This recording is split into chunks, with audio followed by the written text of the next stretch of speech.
Olá, crianças. Vamos iniciar mais uma aula, né?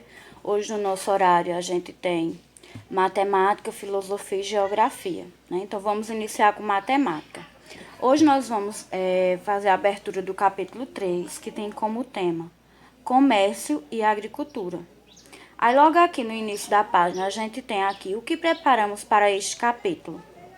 Neste capítulo, são exploradas as 4 operações básicas da matemática, associadas a diversas estratégias de cálculo, como cálculo mental, por estimativa, representações, decomposições e algoritmo formal. Na segunda parte do capítulo, são trabalhadas situações com medidas de massa, enfatizadas na seção meu, seu, nosso. Então, isso é o que a gente vai ver nesse capítulo. Então, para iniciar, a gente tem um texto, né, nas duas páginas, na página 46 e 47. A gente tem um texto que diz o seguinte: me acompanha aí, fazendo a leitura junto comigo. Na hora das compras, você já se preocupou com as condições de trabalho de quem costura uma peça de roupa? Alguma vez pensou em qual percentual do preço de um alimento vai para o agricultor? Ou escolher um produto por ser feito de materiais recicláveis? Se respondeu sim a uma das questões, já conhece princípios do comércio justo e solidário. Segundo a Secretaria de Agricultura Familiar e o Cooperativismo, 70% dos alimentos que consumimos vêm da agricultura familiar, ou seja, de pequenos agricultores. Para muitas famílias brasileiras da área rural, a agricultura familiar é tudo, pois vivem do campo e do que produzem e vendem. Então, a agricultura familiar é a agricultura praticada por uma família, né? Que desse trabalho eles tiram o sustento dele, os alimentos, né? Para o sustento de cada dia. E o que sobra eles revendem, né? Eles vendem para o comércio. Então, o comércio vai revender, né? Para as outras pessoas. Então, a agricultura familiar, ela contribui muito para a economia do país, né? E ela garante o alimento que a gente tem todos os dias na nossa mesa. A gente tem a imagem aqui, né, de uma paisagem rural, né, com o agricultor,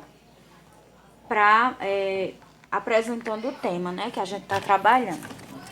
Aí aqui na seção para iniciar, tem a seguinte questão. Você já pensou nas questões apresentadas no texto?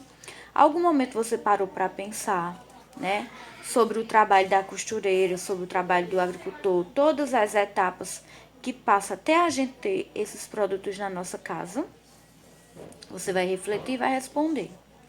De acordo com as informações apresentadas, podemos afirmar que mais da metade dos alimentos que consumimos são produzidos pela agricultura familiar. Então, isso aqui você vai responder de acordo com o texto, né? Que no texto tem o quantitativo. Então, você vai ler e vai responder no caderno, tá certo? Essa atividade para iniciar, vocês respondem no caderno. Na página seguinte, a página 48, a gente tem o título Milhares, os números da agropecuária.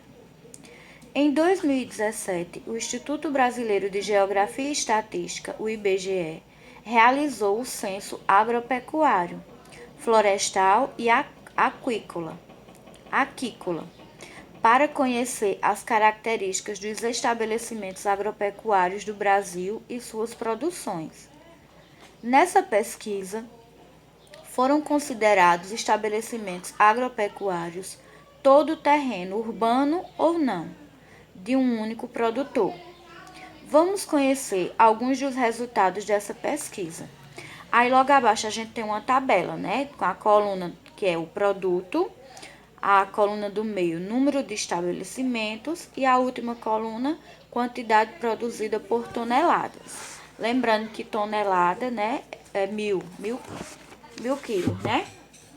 Então, aqui, ó, a gente tem a tabela e vocês vão observar essas informações. Alcachofra, o número de estabelecimento 179 e a quantidade produzida 826 toneladas. Almeirão, 15.270 é o número de estabelecimento e a quantidade produzida 24.300 e assim por diante. Vocês vão ver o produto, o número de estabelecimentos que produz, né? E a quantidade produzida em toneladas. Lembrando que esse valor é em toneladas. Sobre os dados da tabela, responda. Letra A. Qual o número de estabelecimentos de produção de rabanete? Como se lê esse número? Então, aqui você não vai colocar o numeral, o número. Você vai escrever por extenso. Vai olhar na tabela qual é o número do estabelecimento que produz o rabanete e escrever aqui por extenso. B. De quantas toneladas foi a produção de brócolis? Então, todas essas informações aqui, vocês têm que observar na tabela. C. A que se refere o número 24.300? O número 24.300, ele está representando que informação na tabela? Você vai observar e responder aqui. D. Para representar todos os números dessa tabela em um quadro de valor posicional, precisamos de quantas classes numéricas? Quais são elas? Então, a gente já estudou, né, 3 classes numéricas, a classe das unidades simples, a classe do milhar e a classe do milhão. Aí vocês vão observar aí nessa representação numérica e dizer se nós precisamos de 2 classes, se sim, você vai dizer, né, e qual é o nome dessas classes, tá certo? Na página 49, né, é uma continuação, aí diz assim, número 1. Escolha 6 números quaisquer na tabela da página anterior. Reproduzam nas linhas a seguir e escreva como são lidos. Caso considere necessário, use o quadro de valor posicional. Então, você vai escolher aqui 6 números que aparecem aqui nessa tabela. Você vai escolher à vontade 6 números, vai escrever eles aqui na linha e na frente deles você vai escrever como é que ele se lê, certo? E vai representar no quadro de valor posicional. Aqui no quadro de valor posicional, a gente tem 2 classes, ó. A gente tem a classe dos milhares, das unidades simples, aliás, né, que é a unidade de dezena e centena. E aqui a gente tem a classe dos milhares, então você vai representar os números aí. Cada número, né, seguindo a ordem que ele compõe. 2. Para o AIPO, há apenas as quantidades em toneladas produzidas em cada uma das regiões do país. Norte, 11, Nordeste, 122, Sudeste, 3.924, Sul, 840, Centro-Oeste, 65. Determine o valor total da produção. Então, aqui tem de todas as regiões. Aí, você vai calcular o total, né? O geral, o número geral. Tá certo? Aí, arma a continha e resolve. Essa atividade, minha gente, a gente vai revisar ela, né? Corrigir na próxima aula de matemática, que é, acho que segunda. Então, na próxima segunda-feira, a gente corrige essa atividade, né? E dá continuidade às demais atividades. Então, para matemática, vai ser só isso, tá certo? Filosofia, minha gente, eu vou seguir aquele mesmo esquema, né? Como algumas pessoas me disseram que não tem impressora, né? E que também não tá saindo de casa para imprimir as atividades. Então, eu vou enviar um outro livro para vocês lerem, que é Zeca, o Dono dos Direitos, que fala sobre uma criança que tem um comportamento, né, duvidoso na escola, junto com alguns colegas. Então, conta a história de Zeca, a história da escola, e fala muito sobre direitos e deveres, que é o que a gente estava vendo em filosofia. Então, vocês vão ler esse texto, esse livro, aliás, que eu vou enviar para os pais de vocês pelo WhatsApp, porque no grupo todo dia todo mundo posta muita informação, então as pessoas acabam não encontrando. Então eu vou mandar no WhatsApp mesmo o livro, vocês baixam, quem quiser imprimir para fazer a leitura impressa, imprime, quem não tiver, né, lê na tela do telefone, do computador, no tablet, onde quiser. Então é isso, vocês vão fazer a leitura desse livro, né? Uma leitura atenciosa, uma história muito boa. E vocês vão produzir um texto no caderno de filosofia, contando o que vocês acharam do comportamento de Zeca, dos colegas, né, da turminha de Zeca. Vocês vão ver que Zeca tinha uma turminha. Vocês vão dizer como era o comportamento de Zeca, da turminha de Zeca. Vão falar, né, a conclusão da história. Como é que acabou a história no final? Você achou que o final da história foi um final justo, né? Ou você acha que essa história merecia uma continuação? Então, você vai dar a sua opinião num texto, em forma de texto. Você vai contar, né, dizer a sua opinião em forma de texto. Vai produzir um texto contando se você concordou com o comportamento de Zeca, se o que Zeca e a turminha dele fazia era correto, o que você acha, né, da lição que esse livro traz, né? Porque o livro, no final, ele traz uma lição. Aí você vai dizer se essa lição você achou importante, se é interessante, que lição é essa. Então, você pode utilizar várias coisas no seu texto, né? Várias opiniões e várias partes do livro você pode citar, tá certo? Então, para a filosofia vai ser isso. Na próxima aula de filosofia, aí a gente discute, eu bato um papo aqui com vocês sobre o conteúdo desse livro, tá certo? Aí agora a gente vai para geografia. Na aula anterior de geografia, né, eu passei para vocês a atividade Você o que acha, da página 22, que perguntava o seguinte: as cidades com múltiplas funções são muito atrativas e fornecem uma série de benefícios para seus habitantes e moradores dos municípios vizinhos. Em sua opinião, elas trazem apenas benefícios para as cidades localizadas em seu entorno? Justifique sua resposta.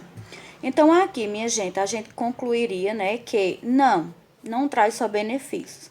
A gente sabe que as metrópoles, as cidades grandes, além do desenvolvimento, né, quando elas se desenvolvem, elas trazem com o desenvolvimento muitos problemas ambientais pela superlotação, problemas sociais como a desigualdade social, né, a falta de emprego, porque tem muita gente. E para as cidades que vivem no entorno, muitas vezes, por serem vizinhas de metrópoles, elas deixam de se desenvolver, de investir na sua própria estrutura, né? Na própria estrutura da cidade, porque tem uma cidade próxima onde ele pode resolver tudo, então para que a cidade onde ele vive crescer, né? Então, muitos se acomodam, né? Muitos governantes se acomodam e acabam não se desenvolvendo propriamente, né? Por ter uma cidade, uma metrópole próxima, onde ele pode resolver tudo. Então, acaba que se acomoda, né? A cidade pequena, que é vizinha de uma cidade grande, ela acaba se acomodando por não... por ter tudo que ela precisa numa cidade próxima. Então, é isso, não traz só benefícios, né? Traz poluição, traz desemprego, porque é superlotação. E essa questão também, né, de como ela é dependente da metrópole, né, ela deixa de investir na sua própria estrutura. Então, a resposta seria essa. Na atividade Cri-Cri, vocês iam fazer uma colagem aqui, ou um desenho, de lugares que vocês achariam, né, interessante ter numa cidade, para que a criança ela crescesse de forma plena, né, de forma completa. Então, essa imagem que vocês fizeram, o desenho ou a colagem, eu quero que vocês enviem a foto para mim no grupo. Que aí eu vejo, né, quem realizou ou não, tá certo?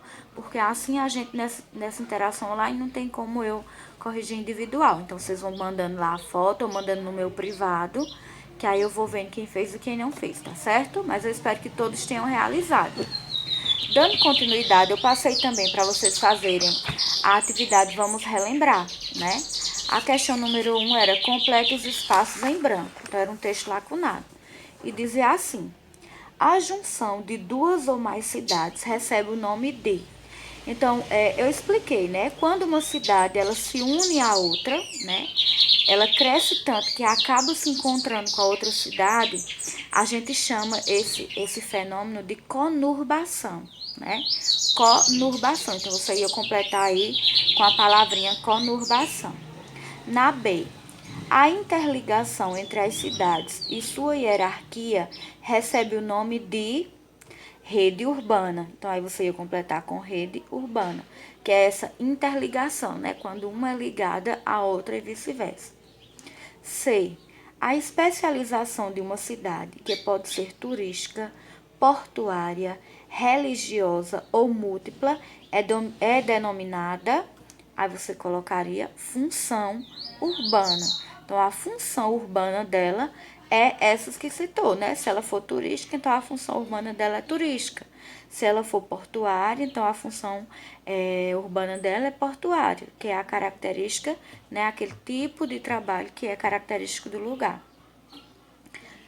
2. Explique com 2 exemplos como se dá a interdependência entre as cidades brasileiras. Então, vocês iam dar exemplos aí, né? Aqui no material didático, a resposta que tem é essa, ó. Pessoas que buscam uma cidade vizinha para trabalhar ou para estudar, que é o caso que eu dei como exemplo a vocês da cidade de Recife. Muitos itabirenses saem da cidade para morar em Recife, para estudar, para trabalhar. Então, esse é um exemplo de interdependência, né? Tabira depende de Recife para esses requisitos. 3. Aqui você ia dar 2 exemplos no 2, né? Aqui só tem apenas um. Mas aí você escolheria outro. Por exemplo, poderia ser uma cidade que é potência na produção de extrato de tomate. Porém, nessa cidade não tem plantações de tomate, tem plantações de tomate na cidade vizinha. Então, ele vai depender da matéria-prima da cidade vizinha. Então, esse é outro exemplo de interdependência. Entenderam? Então, vocês vão pensar aí, né? Era para vocês terem pensado em 2 exemplos de interdependência, onde uma cidade dependesse da outra para se desenvolver. Então, vamos dar continuidade aqui, a gente vai para a questão 3. Atualmente, o grafite pode ser considerado como uma forma de. Então, aqui vocês teriam que marcar arte urbana, né? Eu disse a vocês que antes o grafite não era considerado uma arte, né? Porque se confundiam muito o grafite com a pichação, né? A pichação não é considerada arte, porque é um dano ao patrimônio público. Mas o grafite, hoje em dia, ele é considerado arte. Então, uma arte frequente, né, na área urbana. Então, seria arte urbana. 4. Cubatão, cidade citada no capítulo, é considerada uma cidade. Aí tem as alternativas, né? Turística, religiosa, industrial ou comercial. Então, aqui vocês iriam marcar a palavra industrial, né? Porque lá em Cubatão, que fica em São Paulo, né? Uma cidade de São Paulo, ela é uma cidade industrial. Na questão 5, vocês tinham a charge, que dizia que tinha uma família, né? O pai, o filho, o cachorro, e o menino dizia assim: pai, eu também quero morar numa casa e viver feliz. E aqui tem o outdoor, né, com a frase: todo brasileiro tem direito à moradia. Né? E a gente tem uma família feliz, e aqui tem até a frase, né? Viva feliz. Para você ver a diferença, né, de realidade das famílias brasileiras, né? É isso que a gente chama de desigualdade social, né? Quando uns têm o que lhe é de direito e outros nem não têm nem o que lhe é de direito, né? Imagina coisas a mais. Então, aqui abaixo da imagem diz assim: uma grande parcela da população que deixa o campo para viver na cidade não consegue encontrar melhores condições de vida. Qual é o problema social retratado na charge? Então, aqui o problema social, né, que eles retrataram é a falta de moradia, que é evidenciada aqui através da imagem, né, que é a desigualdade social. Então, uns com o suficiente ou demais e outros com nada. Então, a isso a gente chama de desigualdade social. E o tipo de desigualdade social retratada aqui é a falta de moradia. 6. O município de Itacaré, no estado da Bahia, pode ser considerado como uma cidade com função, aí você ia colocar aí, turística, né? Uma função turística. Então, a atividade, vamos relembrar, era essa, né? Que a gente corrigiu agora. Então, a atividade, vamos relembrar, né? Ela fecha o capítulo 2. Então, agora a gente vai iniciar o capítulo 3, né, que é Fábrica. A gente tem um texto, um poema aqui chamado Fábrica. Aliás, um poema não, uma estrofe de uma música, né, de Renato Russo. Mas antes eu vou ler o que preparamos para este capítulo. O presente capítulo faz um estudo sobre os problemas sociais e ambientais que ocorrem nas cidades brasileiras, em especial nos médios e grandes centros urbanos, causados, entre outros fatores, pelo crescimento rápido e desordenado e pela injusta distribuição do espaço. Então, para iniciar, a gente vai fazer a leitura agora desse trecho da música de Renato Russo, né? Que se chama Fábrica. Quem quiser colocar a música aí no YouTube, né, para ouvir a canção, fica à vontade. É só você digitar lá Fábrica de Renato Russo e tem a canção. Nosso dia vai chegar, teremos nossa vez. Não é pedir demais, quero justiça, quero trabalhar em paz. Não é muito o que lhe peço, eu quero um trabalho honesto em vez de escravidão. O céu já foi azul, mas agora é cinza. O que era verde aqui já não existe mais. Então, o tema, né, desse capítulo é problemas sociais e ambientais urbanos. Na página seguinte, a gente tem aí a seção para iniciar, que vocês vão responder no caderno, né? O primeiro pontinho é: qual é o problema social destacado na música? Aí você vai responder no seu caderno. Segundo pontinho, destaque os versos que marcam esse problema. Aí você vai sublinhar no módulo o verso que destaca o problema de que se trata aqui, né? Na música. A música refere-se a que tipo de trabalho? Aí você vai dizer, né, de acordo com a sua leitura da música, a que tipo de trabalho a música se refere. Quarto pontinho. A qual outro tipo de problema encontrado nas cidades a letra se refere? Além do problema que você já vai citar, né, no terceiro pontinho, você vai ver que outro problema esse texto ele relata. Último pontinho.